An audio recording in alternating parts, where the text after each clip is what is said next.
Hey guys, welcome back to part 2, I guess, of our Black Friday haul. We are now moving on to the TPMS. So we need to connect the repeater, basically the signal that, I guess the controller that responds to the little caps. So let me show you what that is. Kevin's just looking at all the instructions of the Lippert LCI Tirelinc TPMS system. So we need to figure out where we want to install this controller known as a repeater, which sends the signals over to these little caps. And these are the caps that are going to be swapped out on the tire gauge caps. So I think we're gonna choose one of the compartments to wire it and install it. So we're just gonna, which compartment do you think we should? Probably the main one near the batteries, or probably one right here. Probably that first one. Where the inverter's at? Yeah, that works. Probably just stick it right here. But I gotta run a 15 amp fuse inline first. Okay. Alright, so we just still need to gather a few more things to be able to hardwire that. In line with this. Okay, we just found in Kevin's hoarding stash a 15 amp fuse to we're going to connect it to the positive controller. And then we're gonna connect this to the ground. So I'm gonna see exactly how long it is that we need before I solder everything. Okay. Alright, well this is all cleaned up. Kevin made a harness out of it. And he's going to solder this end to this. Now we just gotta work on the ground.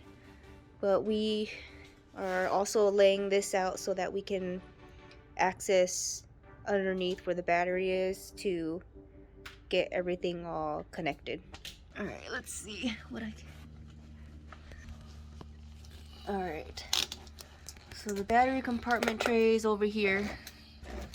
And we're right next to it. He's putting that harness that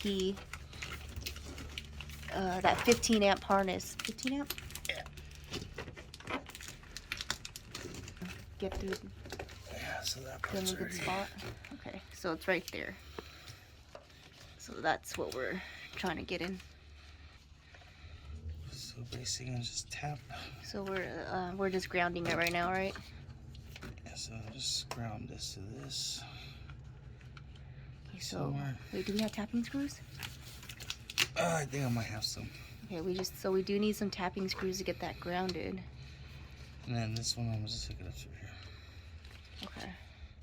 So we're just gonna get a tapping screw to ground it, but we're going to get that other end soldered, right? Yeah, we gotta solder everything in. Okay, we're gonna get that other end soldered. Make sure those are the correct grounds.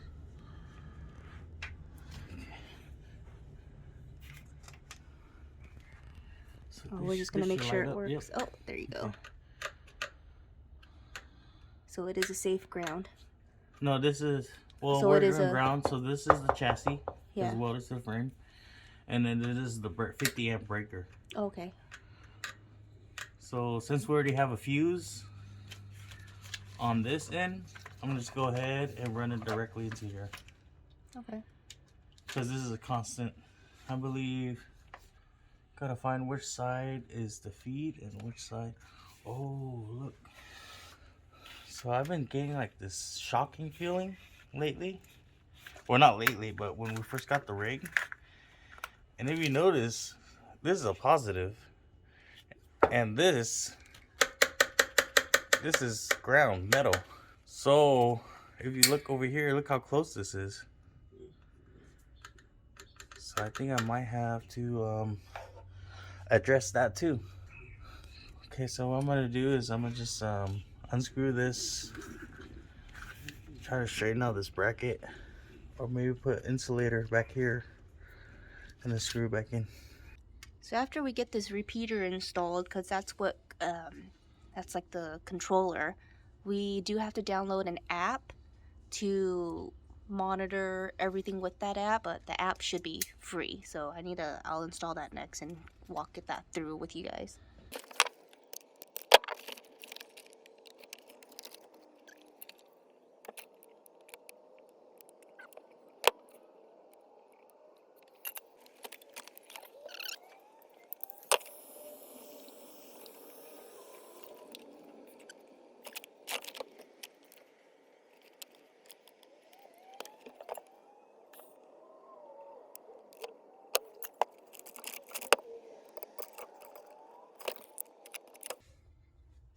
Alright, now we just gotta mount it, right? Where were you planning to mount it again? So we have to mount it basically as vertical as possible. So I was thinking right here, and just maybe closer to here. Want to do double-sided tape just in case we. Yeah, I mean, yeah, I think we just put some just double-sided tape. In case for some reason we can just adjust it if it's not. Yeah. I don't know. Or you know, maybe we can mount it up here. Yeah, we're gonna do double-sided tape. That's Yeah. cool. Just clean up the wires a little bit. All right, back to this ground situation. Well, power situation. So this is Okay. hot. I believe this is hot all the time. And this is the breaker. And you see how close this is? So when it gets wet, it'll create an arc. And it'll start shorting out. So basically the chassis, this right here, It's too close to the is power. too close. So we need to like make this hole bigger so that it's not touching metal on metal, right? Yeah. And we come to do one simple install and we just find out more stuff. The project takes longer when you bump into stuff like this because we obviously just can't, we just can't ignore it, guys, because we're still gonna, you just don't want to prolong the effects of that.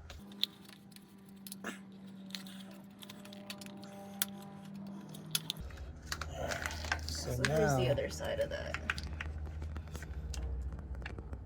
So what I can really do now is see which side is.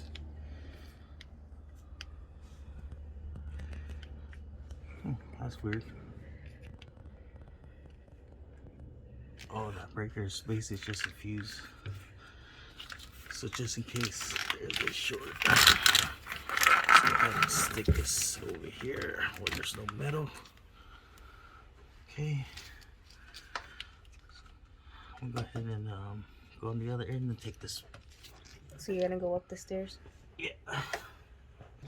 Okay, so I'm up at the top, and here's a view of that 50 amp breaker that we're trying to, give a little bit more room so it's not metal on metal. Kevin's down there trying to take it out. Once we get it out, we will get that hole bigger. All right, the breaker's out, and you're just gonna make that hole a little roomier.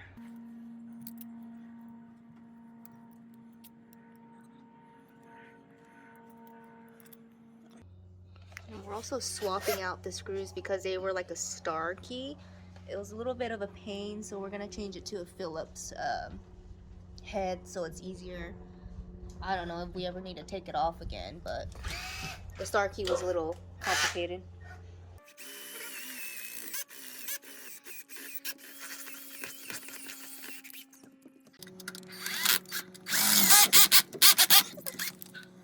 Okay, we drilled those holes a little bit better. Oh yeah, way better. If you want to come on this side? Alright, let me go back You notice down. it's flush? Oh yeah, look at that. It's like so much better. So if I pull it back. I'll pull it back a little bit, yeah. So you go on this angle over here. See?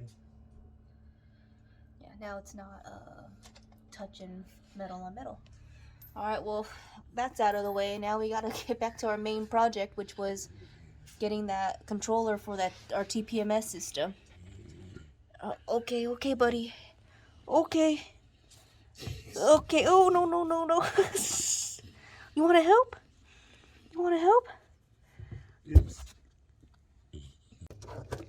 All right, so we decided we're just gonna double side tape it. Kevin also cleaned up the wires right there, so it's not, you know, dangling. It's all one. So we're just gonna do double-sided tape instead of permanently screwing it in, and we'll see how it goes.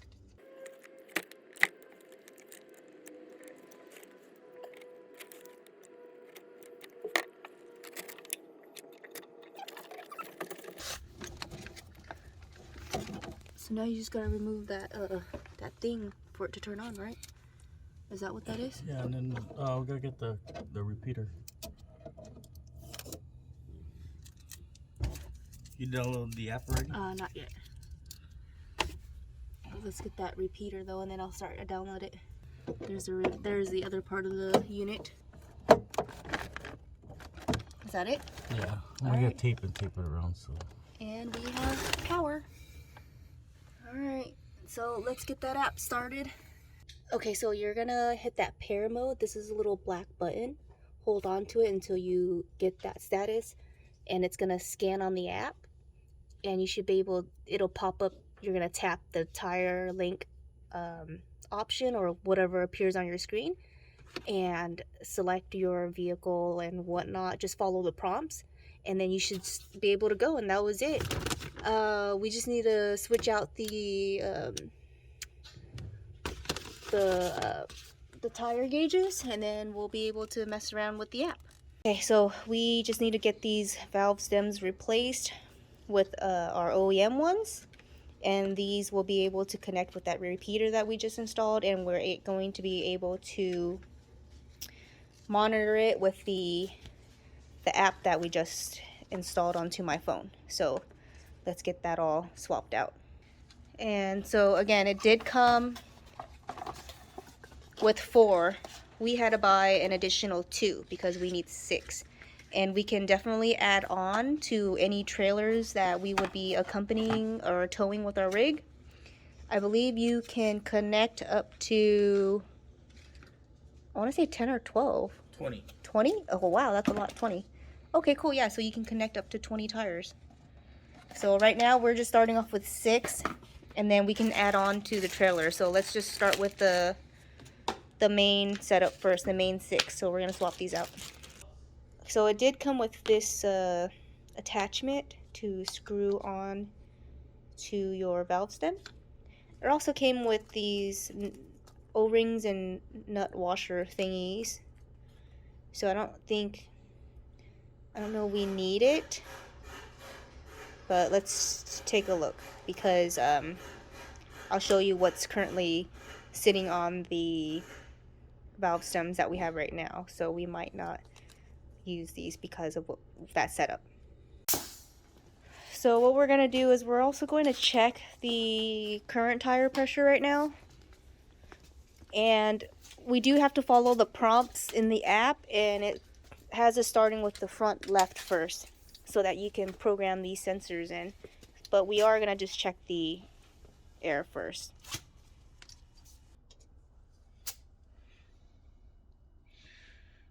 $84. Let's bring them up to 87.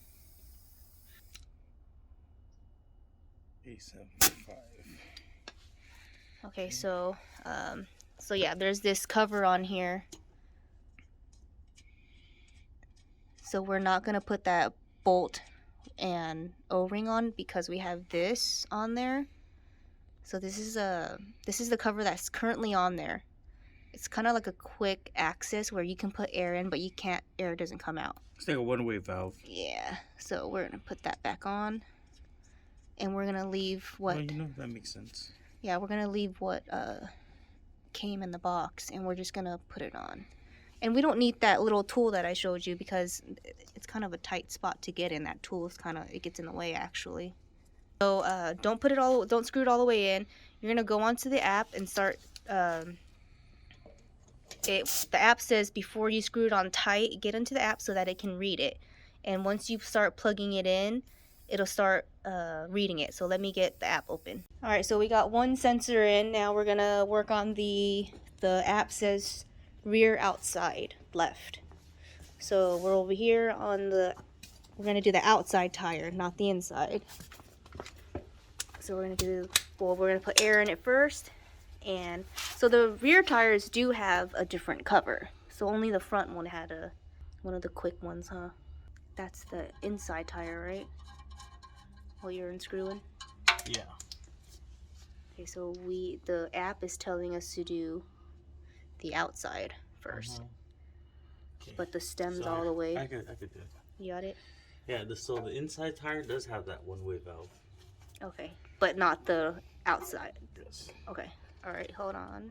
Don't get it all the way in yet. I gotta do the prompt, remember?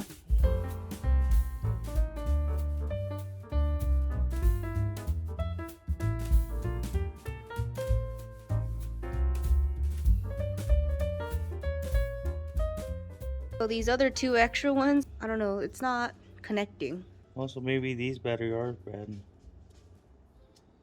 So there's that tool. It helps you take off these batteries. So these, yeah, so that's how these things work, are off these little batteries. 32. So it's always good to have these types of batteries on hand. CR 1632, because that's what powers on these little things. So these two extra ones they're not connecting. So we're trying to figure out if it's a dead battery or what. No luck. I don't have 1632. So where would they? Now we gotta go. Okay, so now we gotta go find the batteries for these because these two were not connecting. So quick review, we got the controller installed, we plugged in the repeater onto the controller, we got all the gauges swapped out, and we got them all synced, but for some reason the last two were not, the gauges, the pressures weren't appearing onto the app. So we thought maybe the batteries were dead. We drove around looking for batteries, and the 1632 batteries are completely out. So we ordered some on Amazon just so that we can have some on backup. Come to find out, we came back home after not finding the batteries. We re-plugged in the sensors, and it finally appeared. So there was just a glitch, I guess, with the app. So that's one kind of downside with this system, is that you do have to rely on the app to see all the digital data on your phone. Because if you wanted, I guess, like a screen like other TPMS systems, that's like a $730 something cost just so that you don't have to rely on your phone. So for the most part, I guess for the most part, since we've been driving it, we have been getting alerts. The app doesn't pull up as quickly to see everything, but the apps, it does give us alerts. So we set up the alerts to its max threshold, its minimum threshold for the temperature, pressure, and then there's also, I guess it also monitors the battery life as well.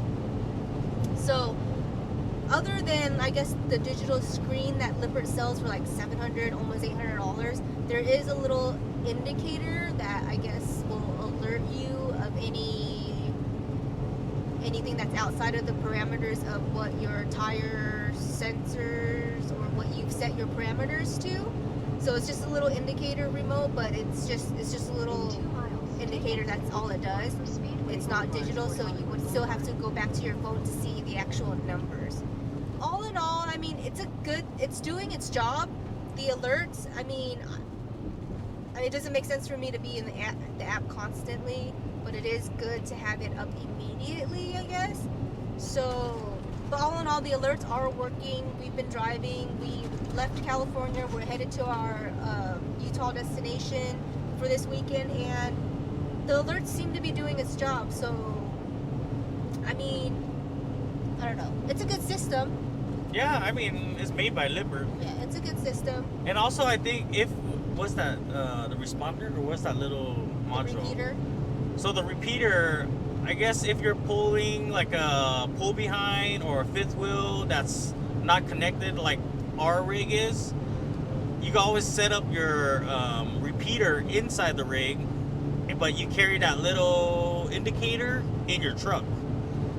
So anytime, like Katie said, it goes out of the parameters, it'll alert you. Basically like a pager, back in the day. Yeah. So all in all, it was a pretty easy install. I mean, minus the little fixes that we had to do with the RV, the grounding and all that stuff. That's just part of being an RV owner, I guess. It's just constant maintenance. Well, guys, I hope you guys enjoyed the video. Definitely, it is a very hard decision when making a call on what brands to get for these TPMS devices, because this is a very important part of RVing, is your tires and driving and whatnot. So I hope you guys enjoyed the video. We will see you guys in Utah.